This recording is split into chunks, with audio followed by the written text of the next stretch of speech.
Hello again, history students. Welcome to part 2 of our videos tonight. And in this, I'm going to give you some notes about how we actually do analytical thinking and reasoning. How do we go about doing that? And how do we, first of all, I like to call this doing history. There's learning history where you learn facts and figures, and then there's actually doing it or putting it to good use. So it may not make sense to you now, but hopefully it will. First of all, we have to understand what is history, and this seems like the most boring start to a lecture that you could have, but history is the study of past events, particularly in human affairs. And to understand history, we must also understand the social studies, geography, and how that impacts people's culture, economics, government, and how those things are interacting to spur people on to the actions they take, which is what we study in history. So what skills do we develop? Well, historical thinking mainly. And what that means is crafting historical arguments and backing them up with evidence. Using chronological reasoning, putting things in a time order to understand what caused what. Cause and effect relationships and when things happen. Comparison and contextualization. A lot of times we can compare what's happening in one civilization to another and see how they were alike and how they were different, and putting things in context. What's going on around them? What's going on in the world around while this is happening? Does that have something to do with spurring it on? For example, rebellions and revolution in Europe in 1848 are better understood in context of the fact that the entire continent was in upheaval. Historical interpretation, how we are interpreting our historical data that we're gathering. We're going to talk about how to do that.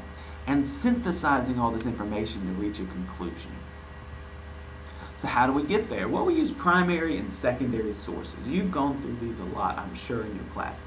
So I'm going to go ahead and move on. But remember, primary sources crafted at a time. They can be objects. They can also be documents, most likely. And secondary sources are written after the time period. So how do we know whether those sources are trustworthy? Well, we do something called sourcing. This is an act of questioning a piece of evidence to determine if it's trustworthy. How are we going to do that? And what does trustworthy mean? Think about these questions. Pause the video and think about them. Do you think primary, secondary sources are more trustworthy? And why is this important for history? In your note taking, I want you to pause the video and take time to answer these questions. So how do we source material? Well, oftentimes we look for bias. Bias is a prejudice or tendency to see something in a particular way. A lot of times this can influence the truth. So factors like a person's race, class, gender, age, or region or profession can create bias. Obviously, when what's going on in Missouri right now with the shooting of the young teenager, there was this idea of, whose story is correct? Is race, class, or profession, the police officer story versus the local story? What's behind it? That determining that bias will help us get to the bottom of the story, so to speak. Well, what else do we do? Well, we also have to understand perspective.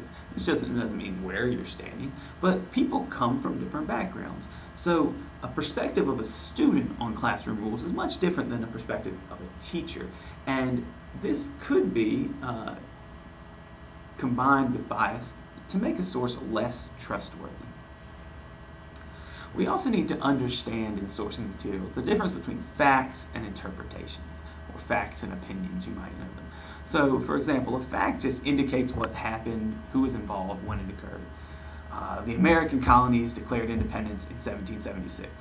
That's indisputable.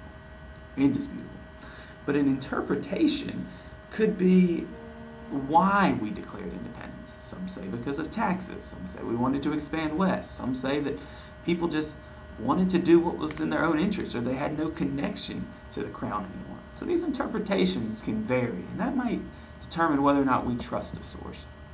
So think about these questions. A fact, is the sentence only telling you who, what, and when? Then it's a fact. Is it telling you how or why? Well, that's an interpretation that might be based on several facts or pieces of information. That's about it, guys. I went through this very quickly, so I advise you to go back through the PowerPoint and pause in order to take notes, rewind, fast forward, whatever you need to do. that's it for today. Those were the two parts of the video, and have a wonderful evening. See you on Friday.